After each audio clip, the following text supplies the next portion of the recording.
Rachael Conrad for 2 Egg TV. We're here at Chattahoochee Park in Gordon, Alabama, exploring the great outdoors. The park is located in the very southeast corner of Alabama and is a favorite for visitors seeking to get away from it all. We are on 596 acres, and it is, you can see how serene it is. It is very quiet. Even when we have a lot of people out here, it's still comfortable and cozy. It's like just family being out here together when they're here. It's just beautiful. I mean, you got the leaves that change colors. You've got just a little bit of everything. Chattahoochee Park is perhaps better known as Chattahoochee State Park. It is still owned by the state of Alabama, but is operated by Houston County. It is rich in the history of the Civilian Conservation Corps from the Depression era. They had to send 25 home and were able to live off of $5 a month.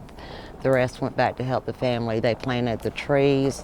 We've got a lot of their civilization still out here from where they were. You'll see their work everywhere. There's a dam that goes across.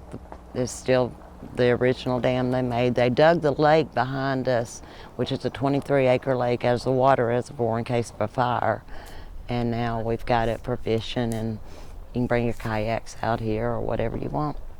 While the men of the CCC were the builders of the park, they were not the first to live and work here.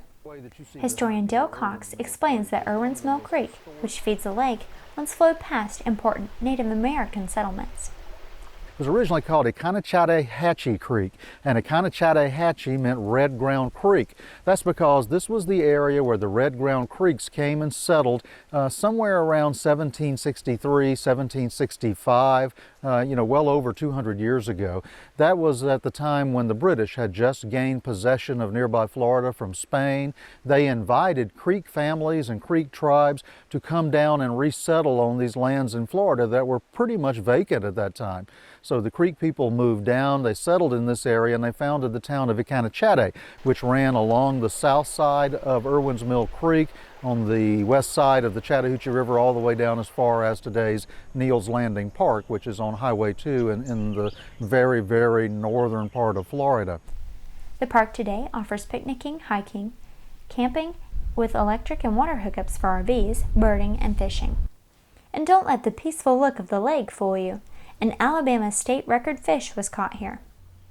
We've got some catfish. When we flooded at Christmas last year, we got all kind of fish washed up in from the river. So there's a little bit of everything out there. There's the Alabama record Shellcracker was caught out here in '62. It's still the record. It's 4.4 pounds. So we've got people out here constantly trying to beat it, and there are some that will beat it out there if you can catch them.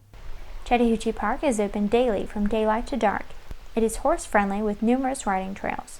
There is also reserved seasonal hunting for visitors with disabilities. So come on out and try to catch a world record of your own here at Chattahoochee Park. In Gordon, Alabama, I'm Rachael Conrad for 2 Egg TV.